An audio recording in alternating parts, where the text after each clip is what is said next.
오늘 우리에게 주시는 하나님의 말씀은 신약 성경 누가복음 18장 15절로부터 17절까지의 말씀이 되겠습니다.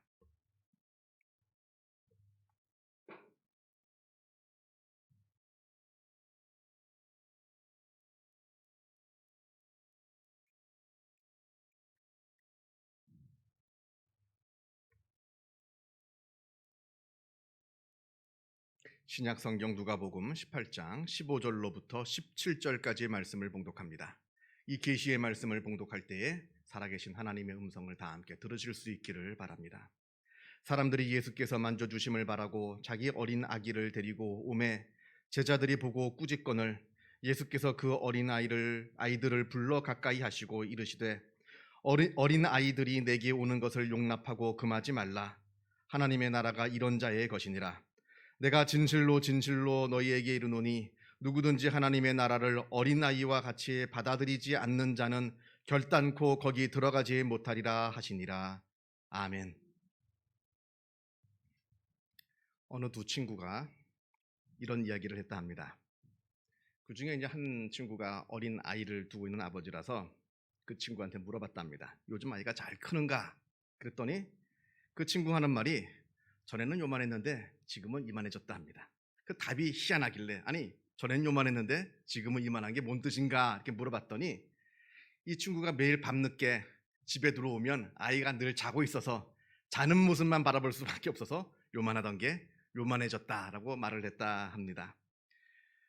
얼마나 세상이 바쁘게 살아가는지 그리고 이 바쁜 세대를 비꾸면서 하는 말이긴 합니다만 그러나 우리 아이라고 하는 것은 우리 아이들은 그렇게 무관심하게 내버려 두어서 또 저절로 자라나는 그냥 화초처럼 물만 준다고 해서 사실 화초도 물만 준다고 자라나는 건 아닙니다만 물만 준다고 해서 자라날 수 있는 그런 존재가 아니라 하는 겁니다. 밥만 먹여주고 잠만 재워준다고 해서 저절로 자라는 그런 존재가 아닙니다. 물론 몸은 자라겠죠.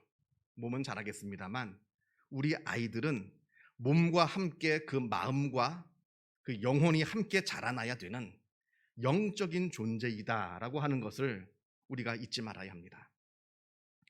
언젠가 말씀을 드렸다시피 부모가 되어서 어린 아이를 키울 때 그때 아이들만 자라나는 게 아닙니다. 이때 부모도 함께 자라납니다. 그래서 육아는 육아이다. 뒤에 아자는 나아자를 써서 육아는 바로 아이를 키울 뿐만 아니라 내가 성장하고 내가 성숙해지는 바로 나를 키우는 것이다 라고 교육학자들은 이야기를 합니다.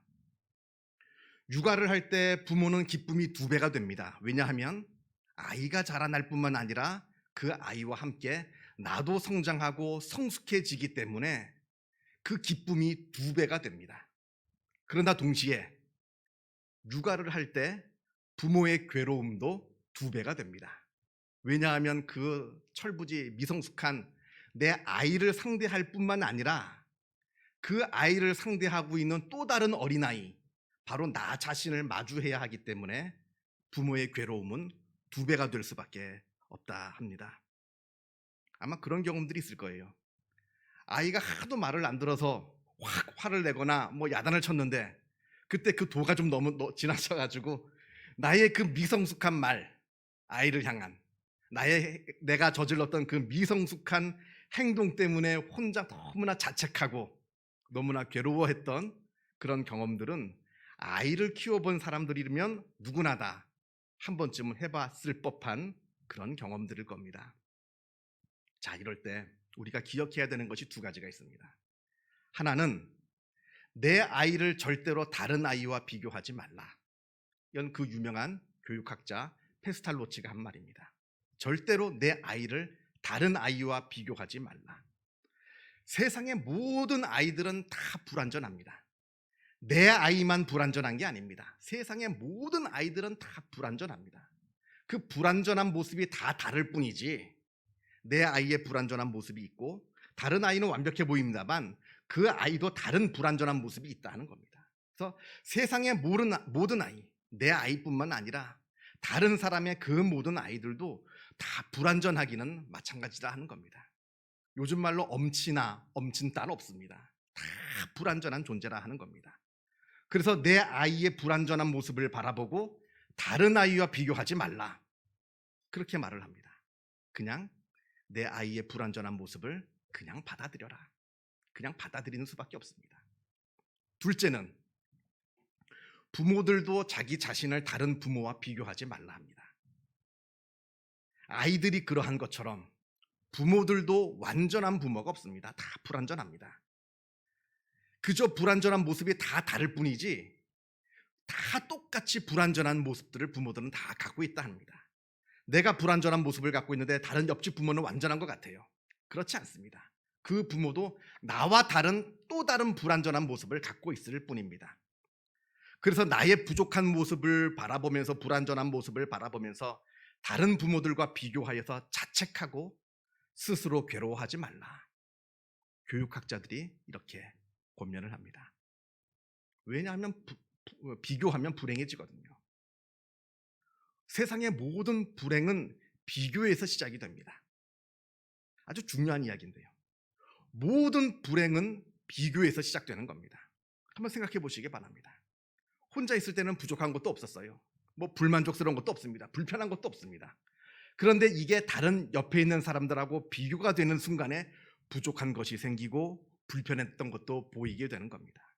그러면서 그동안 있었던 내가 갖고 있었던 감사와 기쁨은 다 사라져버리고 비교하는 순간 원망과 불평함이 생기게 됩니다. 이게 인간의 모습이라는 겁니다. 그런데 중요한 것은 이렇게 부모가 자기 아이 때문에 아니면 자기 자신 때문에 다른 사람들과 비교하면서 불행해지기 시작하면 아이들도 함께 불행해진다 하는 사실입니다.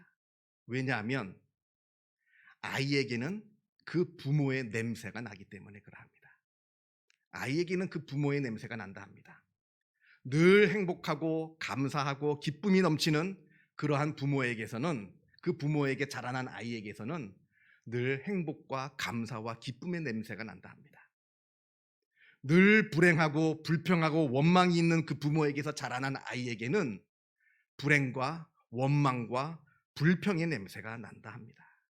그러니까 모든 불행의 시작인 비교를 하지 말라는 겁니다. 아이도 비교하지 말고 부모도 다른 부모와 비교하지 말라. 그래야 부모나 아이가 행복해질 수 있는 바른 육아의 출발점이 여기에서 시작된다 합니다. 저는 이 이야기를 하면 늘 떠오르는 성경의 인물이 있습니다. 바로 예수님의 육신의 부모님이신 요셉과 마리아입니다. 이들은 배우지 못한 사람들입니다. 그저 가난한 목수였습니다. 그런데 이렇게 완벽하지도 않고 부족한 것이 많은 이 부부에게서 온 인류를 구원하실 구세주 예수 그리스도가 태어나셨습니다. 그런데 이걸 요셉과 마리아는 처음부터 알았습니다. 임신하기 전부터 내가 하나님의 아들 온 인류의 구세주를 낳을 거라는 걸, 우리 부모가 이 아이를 양육하고 키울 거라는 걸 얼마나 큰 부담이었을까요? 처음부터 몰랐더라면 차라리 모르고 키웠는데 알고 보니까 이 아이가 그리스도였더라. 그럼 뭐 키우는 동안에 마음 편하게 키웠겠죠. 그런데 처음부터 알고 있었습니다. 내가 그리스도를 낳을 것이고 이 아이가 자라서 온 인류를 구원하시고 이 아이가 바로 하나님의 아들이라 하는 것을 처음부터 알았습니다. 이렇게 배우지도 못하고 그 가난했던 그 부모가 이 어린 예수를 키우면서 어떤 마음이었을까요? 차라리 우리 말고 하나님, 우리 말고 더 많이 배운 사람 이 세상에 얼마나 많습니까? 그 많은 그 부요함을 갖고 있는 큰 부자들, 거기서 태어나서 잘 먹고 잘 교육받으면서 잘 자라났으면 얼마나 좋겠습니까? 왜 하필이면 우리처럼 가난하고 못 배운 부모가 이 귀하고 복된 아이를 키워야 합니까? 여러 번 기도했을 겁니다. 더군다나 예수님은 제가 볼 때는 어린 시절의 소년 예수는 그렇게 호락호락한 아이가 아니었던 것 같습니다. 물론 우리가 예수님의 어린 시절을 잘 알 수는 없습니다. 성경에는 너무나 파편적으로 조금밖에 예수님의 어린 시절 이야기가 나오지 않기 때문에 알 수는 없고 그래서 쉽게 판단할 수는 없습니다만, 그러나 우리가 누가복음 2장을 보면 예수님의 12살 때 이야기가 나옵니다. 부모님을 따라 멀리 예루살렘 성전을 따라 올라가서 방문하는 이야기가 거기 나오는데, 당시 이스라엘에는 1년에 3차례 명절이 되면 예루살렘으로 올라가서 거기서 제사를 드리고 기도해야 되는 그런 풍습이 있습니다. 그런데 그 길이 굉장히 험하고 위험합니다. 길이 험할 뿐만 아니라 그 가는 순례객들을 노리고 있는 강도들이 참 많았습니다. 그래서 언제 어떻게 순례객들이 강도들의 침입을 받을지 모르는 겁니다. 그래서 순례객들이 예루살렘으로 갈 때는 가능한 큰 무리가 모여서 함께 갑니다. 친척들 아니면 마을 사람들 전체 다 모여서 한꺼번에 가야 그래야 안전하기 때문에 그렇게 가는데, 예수님도 이렇게 어른들 틈에 끼어서 예루살렘으로 다녀왔는데 집에 와서 요셉과 마리아가 보니까 아들이 없는 거예요. 이 예수 아들이 없는 겁니다. 워낙 큰 무리가 함께 가고 함께 왔기 때문에 저 뒤에서 친척들하고 같이 함께 따라오는 줄 알았죠. 동네 어른들하고 함께 따라오는 줄 알았는데 집에 와서 보니까 아이가 없는 겁니다. 얼마나 놀랬겠습니까? 헐레벌떡 놀라서 이 아이를 찾으려고 부랴부랴 찾아 나섭니다. 그렇게 사흘길을 찾아 헤매다가 혹시나 해가지고 성전에 있는가 가봤더니 아니나 다를까 그 소년 예수가 성전에 앉아서 율법학자들하고 율법을 토론하고 있는 겁니다. 이 모습을 본 어머니가 한편으로는 너무나 화가 나고 놀라고 또 기가 막혀서 그 예수님한테 다가가서 이렇게 말합니다. 아이야, 어찌하여 우리에게 이렇게 하였느냐? 보라, 내 아버지와 내가 근심하여 너를 찾았노라. 지금 너 뭐 하고 있는 거냐 하는 거죠. 그랬더니 소년 예수 하는 말이 어찌하여 나를 찾으셨나이까? 내가 내 아버지 집에 있어야 될 줄을 알지 못하셨나이까? 너무나 당돌하게 대답을 하는 겁니다. 이때 12살 예수님께서 내가 하나님의 아들이라 하는 그 자의식이 있었는지 없었는지, 아직까지는 없었는지, 아니면 이미 내가 하나님의 아들이라는 것을 알고 계셨는지는 확실하진 않습니다만, 그러나 못 배우고 가난한 부모의 입장에서 보면 지금 아주 감당치 못할 이 어린아이 예수, 너무나 양육하기에 힘들었던 그런 아이였다는 것은 분명한 사실이었다 생각이 듭니다. 그래서 그 누가복음 2장 마지막에 그 이야기의 마지막을 보면 이런 이야기가 나옵니다. 그 어머니는 이 모든 말을 마음에 둡니다. 마음에 두고 있는 겁니다. 이 아이에 대해서. 아마 기도 열심히 했을 겁니다. 하나님, 우리가 이 부족한 아이를 키워야 됩니다. 어떻게 이 귀한 아이를 우리가 어떻게 키울 수 있겠습니까? 우리에게 지혜도 주시고 능력도 좀 달라. 하나님께 간절한 마음으로 기도를 했을 겁니다. 그런데 제가 보기에는요, 아마 하나님께서 그래서 이 못 배우고 가난한 요셉과 마리아에게 예수님을 주신 것이 아닌가 생각이 듭니다. 돈 많은 부자, 많이 배운 학자, 자기의 지식, 자기의 돈으로 아이를 키우는 것이 아니라 정말 간절한 마음으로 하나님께 기도하면서 아이를 키웠던 그 가난하고 못 배운 이 목수 부부에게 그래서 하나님께서 하나님의 아들 예수 그리스도를 맡기신 것이 아니었는가, 그렇게 저는 생각을 합니다. 여러분, 세상 모든 아이는 다 불완전합니다. 그리고 세상의 모든 부모도 다 불완전합니다. 그러니까 이때 중요한 건 내 능력으로 내 힘으로 이 아이를 키우겠다 하는 것이 아니라 정말로 하나님께 기도하면서 하나님을 의지하면서 하나님께 내어 맡기면서 아이를 양육하는 수밖에 없습니다. 그래야만 이 아이가 바르게 자라날 수가 있다라고 하는 겁니다. 자기 능력으로 자기 힘으로 아이를 키우려 하는 부모는 늘 초조하고 불안해질 수밖에 없습니다. 그렇게 초조하고 불안하기에 동시에 불행합니다. 그렇게 부모가 불행하기에 그 아이도 불행해집니다. 왜냐하면 그 부모의 불행이 아이에게 전달되기 때문에 그러합니다. 그러나 반대로 하나님을 의지하면서 아이를 키우는 부모는 평안합니다. 평안하기에 행복합니다.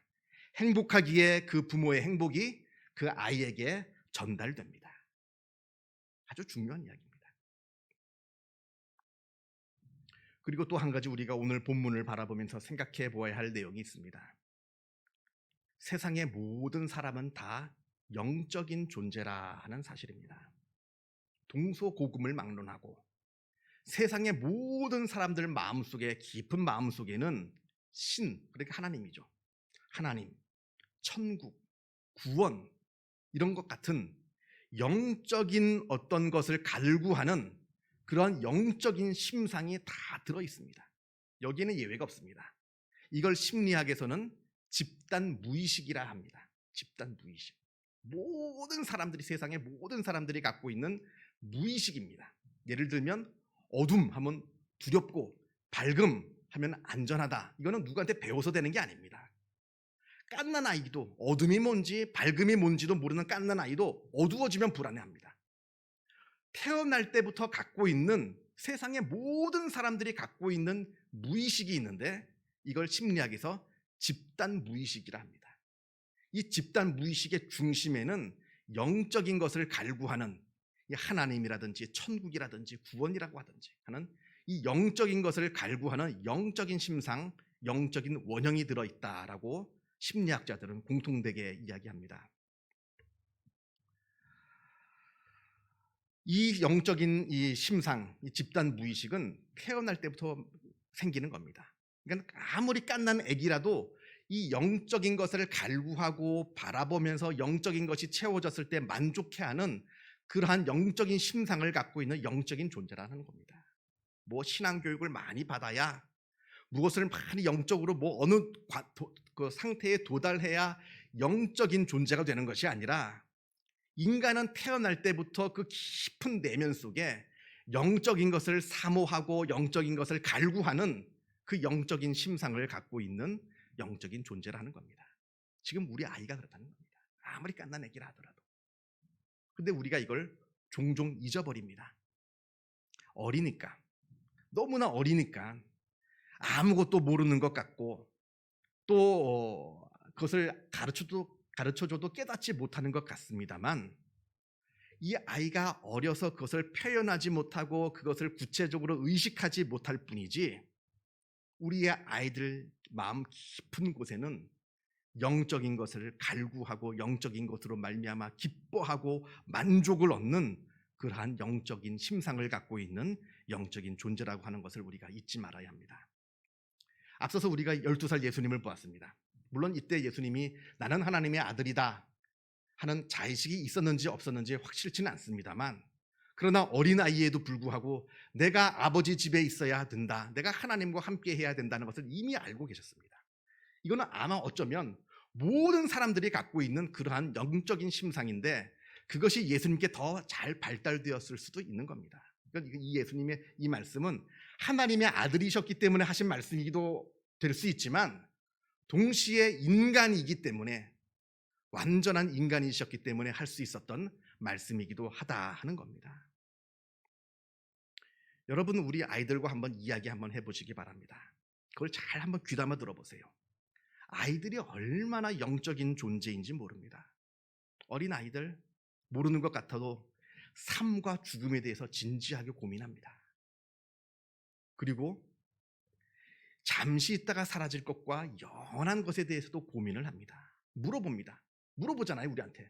자꾸 물어봅니다. 죽는 게 뭐냐, 사는 게 뭐냐, 이건 뭐냐, 저건 뭐냐.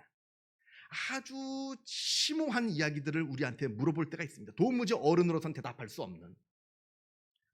그 표현이 비록 학문적이지 않고 고상한 표현이 들어있지 않을 뿐이지, 우리 아이들은 자신의 존재에 대해서, 영적인 것에 대해서 진지하게 고민하고 궁금해합니다. 그래서 우리 아이들은 세상의 그 어떠한 철학자들보다 더 철학적이고, 세상의 그 어떠한 영성가보다 더 영적인 사실을 갈구하는 영적인 존재라 하는 것을 우리가 바라봐야 합니다.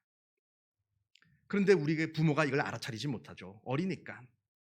하나님만으로 채워줄 수 있는 이 영적인 심상이 우리 아이에게 있다는 사실을 부모들이 알지 못하고, 또 안다 하더라도 그것을 존중해 주진 않습니다.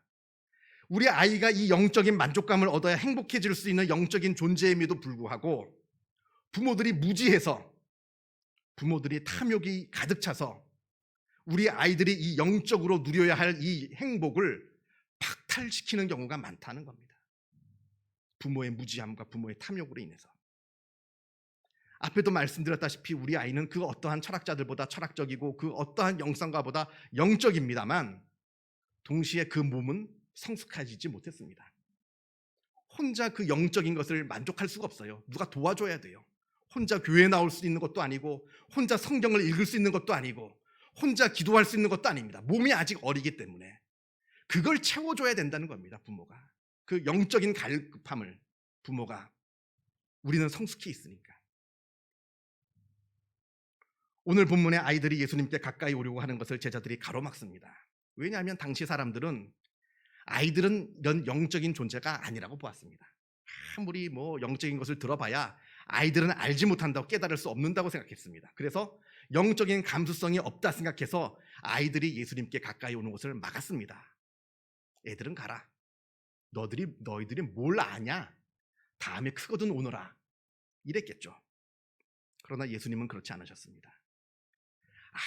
아무리 어린 아이라 하더라도 이 아이 안에 영적인 감수성이 있고, 이 아이도 영적인 만족을 얻어야 행복해질 수 있는 그러한 영적인 존재라고 하는 것을 예수님은 아셨습니다. 그래서 예수님을 불러서 가까이 오게 하시고, 어린 아이들이 내게 오는 것을 용납하고 금하지 말라.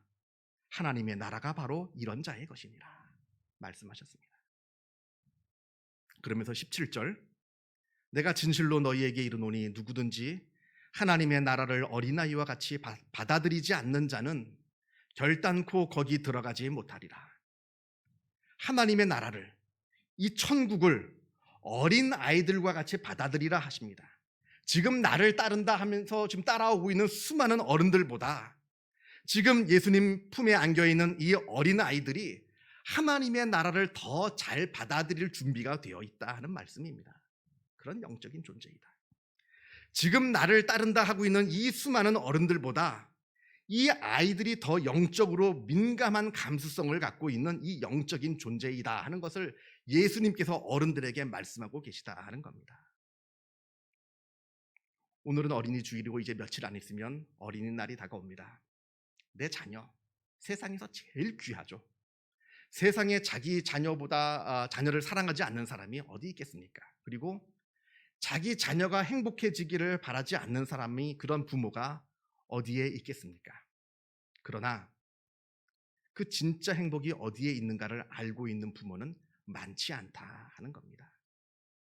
우리 아이가 앞으로 살아가면서 어디에서 진정한 힘과 진정한 용기와 진정한 기쁨과 만족을 얻으며 행복해질 수 있는지, 그 진정한 행복의 길을 알고 있는 부모는 많지 않다 하는 겁니다. 그래서 우리가 바로 그것을 알고 아이들에게 전수해주는 복된 부모가 되어주어야 한다 생각합니다. 어린아이들이 내게 오는 것을 용납하고 금하지 말라. 하나님의 나라가 이런 자의 것이니라. 기도하겠습니다. 사랑과 은혜가 충만하신 하나님 아버지, 감사합니다. 우리들을 하나님께서 영적인 존재로 만들어주시고 영적인 것을 갈구하며 영적인 것에서 행복을 누리게 하여 주심에 주님의 은혜에 감사를 드립니다. 또한 우리가 이러한 행복을 누리는 복된 사람으로 인도하여 주심에 또한 주님의 은혜에 감사를 드립니다. 이 복된 행복이 우리 자녀들, 우리 손자 손녀들에게도 임하길 원합니다.